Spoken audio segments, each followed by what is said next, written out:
Letter from Wendell Phillips, Esquire. Boston, April 22nd, 1845. My dear friend, you remember the old fable of the man and the lion, where the lion complained that he should not be so misrepresented when the lions wrote history. I am glad the time has come when the lions write history. We have been left long enough to gather the character of slavery from the involuntary evidence of the masters. One might indeed rest sufficiently satisfied with what, it is evident, must be in general the results of such a relation, without seeking farther to find whether they have followed in every instance. Indeed, those who stare at the half-peck of corn a week and love to count the lashes on the slave's back are seldom the stuff out of which reformers and abolitionists are to be made. I remember that in 1838, many were waiting for the results of the West India experiment before they could come into our ranks. Those results have come long ago, but alas, few of that number have come with them as converts. A man must be disposed to judge of emancipation by other tests than whether it has increased the produce of sugar, and to hate slavery for other reasons than because it starves men and whips women before he is ready to lay the first stone of his anti-slavery life.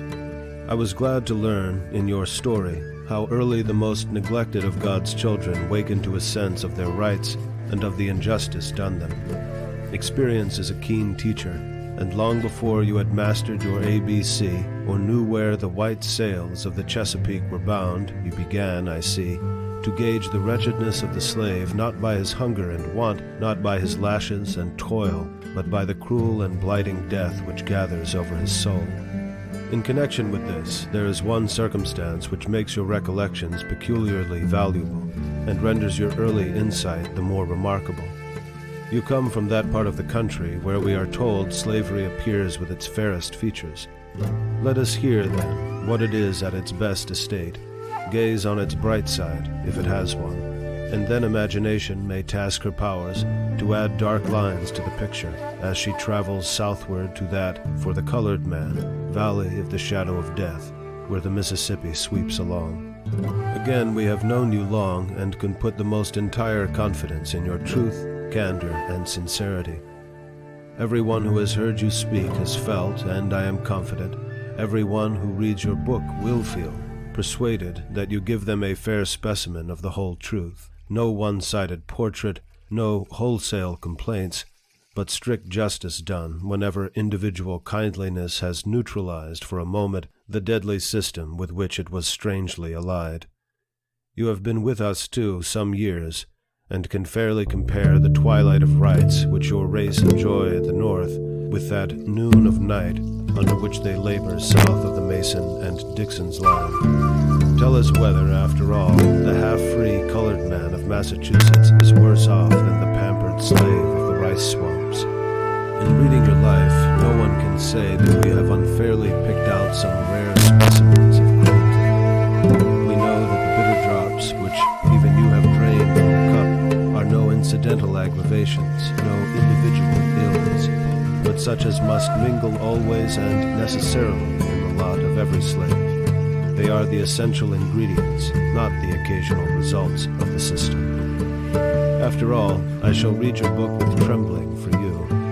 Some years ago, when you were beginning to tell me your real name and birthplace, you may remember I stopped you and referred to remain ignorant of all.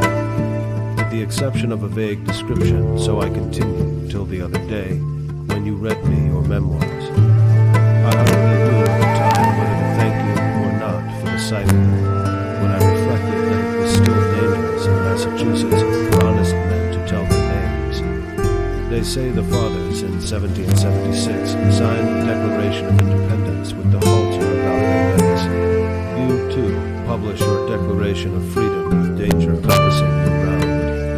In all the broad lands which the Constitution of the United States overshadows, there is no single spot, however narrow or desolate, where a fugitive slave can plant himself and say, I am safe. The whole armory of northern law has no shield for you. I am free to say that, in your place, I should throw the manuscript into the fire. You perhaps may tell your story in safety, endeared as you are to so many warm hearts by rare gifts, and a still rarer devotion of them to the service of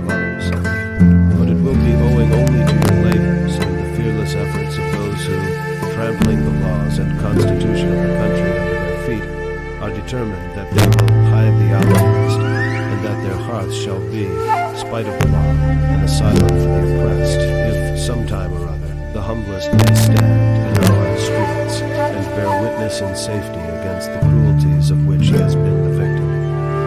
Yet it is sad to think that these very throbbing hearts, which welcome your story, and form your best safeguard in telling it, are all beating contrary to the statute in such case made and provided. Go on, my dear friend, till you and those who, like you, have been saved, so as by fire from the dark prison house shall stereotype these free, illegal pulses into statutes, and New England, cutting loose from a blood-stained union, shall glory in being the house of refuge for the oppressed, till we no longer merely hide the outcast, or make a merit of standing idly by while he is hunted in our midst, but, consecrating anew the soil of the pilgrims as an asylum for the oppressed, proclaim our welcome to the slave so loudly that the tones shall reach every hut in the Carolinas, and make the broken-hearted bondman leap up at the thought of old Massachusetts. God speed the day. Till then and ever.